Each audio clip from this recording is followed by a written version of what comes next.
What is up, you guys, and welcome to my first review on this channel. This isn't going to be how the reviews always go. This one's going to be a slideshow talking about what I did and didn't like about Professor Layton and the Curious Village. But the only reason that is because it's a DS game, and I don't have DS capture equipment, so that's the reason why it's going to be a slideshow. But whenever I do like No Man's Sky or ReCore, whenever it comes out, it's going to be actual gameplay. So just letting you guys get a heads up. So let's get right into it.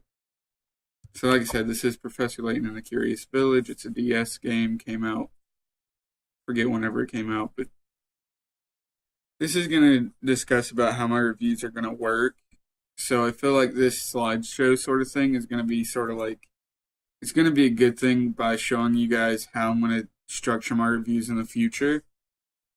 Whenever I do start a new game to review, I'm going to start it out as a 5.0, and that's going to be like the neutral grounds.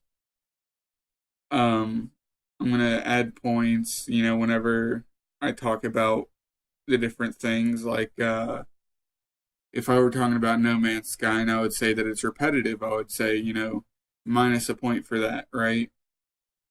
And I hope to eventually get like a little thing up in the top corner, which you will see it in this episode, but I wanted to get it animated so that you can see it minusing points whenever I say minus a point. And the score in the end is going to be my final score. There aren't going to be any bonus points or anything like that. So as far as story goes with Professor Layton, it was really straightforward. I don't even have anything in here to talk about the map because the map, it was small and I didn't feel like there was much to discover. Now the story did have you stop at certain points, like at the very end whenever you're about to go into the giant tower. It stops you and says, have you completed 75 puzzles yet?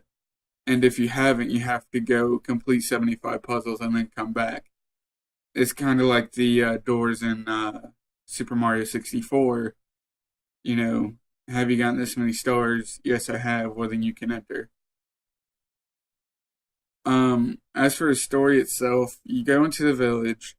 Your main goal is to find the golden apple, and then there is a murder, and you have to somewhat solve the murder, but you're also still looking for the golden apple. The entire story, it just seems like there's just no leads, and the bad thing about the game is that eventually everything just solves itself. Like, you're not sitting there like, oh, I figured it out. This is doing this, and that's the reason that this is like this, right?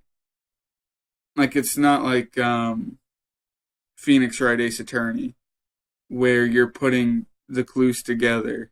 The game just does that for you in this, and I really did not like that at all.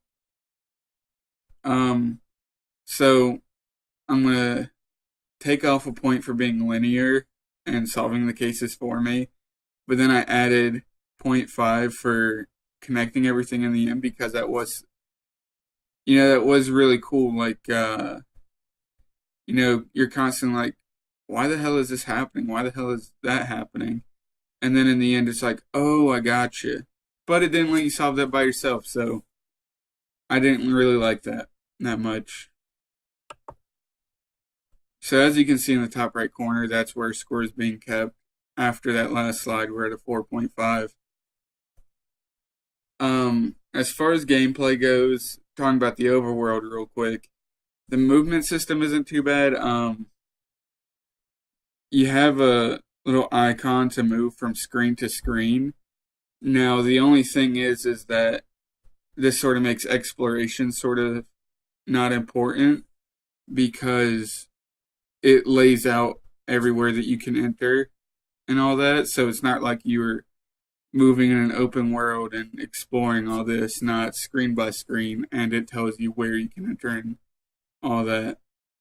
Which, playing some old puzzle games, that would have been helpful. But,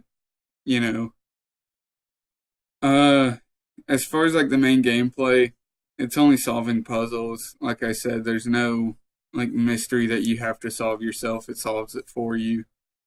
Um, the controls for solving the puzzles completely different for each puzzle, but it still feels like, it feels right. It doesn't feel like, oh man, they completely fucked it up. But on some of the logic puzzles, um, oh my goodness, the logic puzzles. So with the logic puzzles, you had choice like A, B, C, or D, and you had to touch them on the touch screen. But because of that, you couldn't write like on the touch screen where like you couldn't take notes.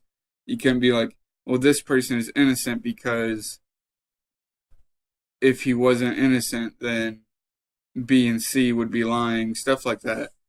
So I knocked off 2 points for that, but plus 0.6 for the controls of the puzzles and plus 0.2 for the movement system. As far as the puzzles, so we're gonna start off with my least favorite.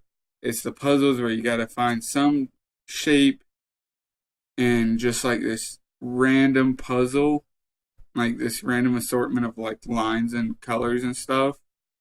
And the problem with that is like it's not really a puzzle. That's just finding a shape in a picture. Like I don't know, I didn't like it. Like it didn't challenge me, you know what I'm saying? And whenever I finally got done with it, there wasn't the sense of satisfaction like, man, I was so silly not to get that before. It's more like, well, fucking thanks, game. Thanks for wasting 5 minutes of my time looking for a shape. You know what I'm saying? Now the other puzzles that I dislike are the ones where you gotta move blocks, but you know, because they gave you that sense of satisfaction once you did it, I'm not knocking off points for it just because, I mean, it still gave you a sense of satisfaction. By the way, I knocked off 0.4 points for the shape one. I don't know if I said that already. Then you have some puzzles like Jimmy's father has 5 kids. One's name is Stan, one's name is Dan, one's name is Jane, one's name is Fran, right? What is the 5th kid's name? And you're like sitting there like, what the hell is it? But because we've all heard the puzzle before, it's like, oh yeah, it's fucking Jimmy's father. That's what I'm talking about whenever like they give you like really complicated shit. Or where it's like, so 5 cats catch 5 mice in 5 minutes, right? How many cats does it take to catch 100 mice in 100 minutes? Well, you're thinking 100 cats, right? Well, no, it's still the 5 cats because you're just increasing those other 2 values and the cat should stay the same. So, they give you like a lot of information and it's like, well, it's just this right here. You've already given me the answer. The last puzzles are the logic puzzles. I really like logic puzzles. I've always been into like Sudoku and stuff. And it's just really satisfying to look at it. And still with the liar one, it's like, all right, all of these guys are lying except for one. Who is it? And it's like, A and D are saying that B did something wrong. But if B did something wrong, then A and B would both have to be telling the truth. So they're both liars and B did nothing wrong. You know what I'm saying? And then it turns out to be C and he's just like, fucking, I didn't do anything. But he did. C, you're a terrible person. So yeah, that's about the gist of it with the puzzles. There's nothing really more that I can think of. There's one where you got to connect like lines and make different squares on a pin board, but the queen puzzles. The queen puzzles were really cool. You had to arrange queens on a chessboard to where they won't get in each other's paths. Like none of them can take each other out, like any way that they move. That was pretty cool. I liked it. But anyways, That's it with the puzzles. We're up to 5.9 for this game. Now, if you plan on playing this game once, don't take the replayability thing into any, quarter account or anything, because now to me, replayability, huge factor whenever it comes to games, because it's like, I don't want to pay, $20 for a game that I want to play once, right? Like, I don't know, I've always been one of those people who's been like cost versus playtime, right? But with this little category, I suppose, I ask myself two questions. A, will I play it in 6 months? Whenever it comes to Professor Layton, no, I will not. So I knocked off 0.5 points. B, will I play it in 2 years? Now, the thing with B is, if I say no to it, that's a whole point taken off. But because I said maybe for 20 minutes, and I could see myself going to it for 20 minutes and then just being like, well, I'm not really, I'm not into it anymore. I said 0.7, right? So I took those off. Now, if I can say that I'm going to play a game in 6 months, then I'll add 0.5. If I can say that I'm going to play a game in 2 years, I would say switch them whenever it comes to playing them again. So will I play a game in 6 months at a point? Because not a lot of games. I'm not going to play another game or play the same game twice within 6 months of each other. You know what I'm saying? But, will I play it again for 2 years? Add 0.5 to that. And, these might differ. These slides are going to differ. I'm not going to I'm not going to do a review on No Man's Sky and then talk about the puzzles in No Man's Sky. Like, I'm just not going to do that. So, these will change up with different games, but as far as this game, we have story, gameplay, and puzzles, right? So that knocks it down to a 4.7. Like I said, if you are just planning on playing it once, then you'll be fine. But if you plan on replaying it and having it as a game on your shelf that you can go back to anytime, it drops down to a 4.7. Now, cost versus playtime. Like I said, this is very important to me because I'm one of those people who are like, I don't want to buy a $20 game and only get 2 hours worth of playtime out of it. I don't care how fun it is. I will not do that. It could be the best game ever, but I still want to get more playtime versus cost. So, my playtime was 13 hours and 57 minutes. Now, granted, that might differ. Obviously, it's going to differ. I was using a guide along with it just to make sure that I got through every puzzle. Because there are some puzzles that you can miss. But I was just making sure that, I didn't miss any. But their playtime was like 5 hours. So that's definitely going to differ. But then again, they probably mastered those puzzles, so, they probably played it for hundreds of hours to date. But, that calculates into 13.95 hours. Now, I'm going to use GameStop prices over like Amazon or eBay just because those are different sellers and you can get different prices. And I really don't want to go averaging out eBay prices. I think that eBay, you can get it complete for $10. So I'd definitely go with eBay. Like if you could get it for $10 and complete, definitely buy this game. But GameStop offers it for $12.99 pre-owned. And, doing math, that gives us $1 gives you about an hour and 7 minutes. Wow. An hour 0.07 worth of game time.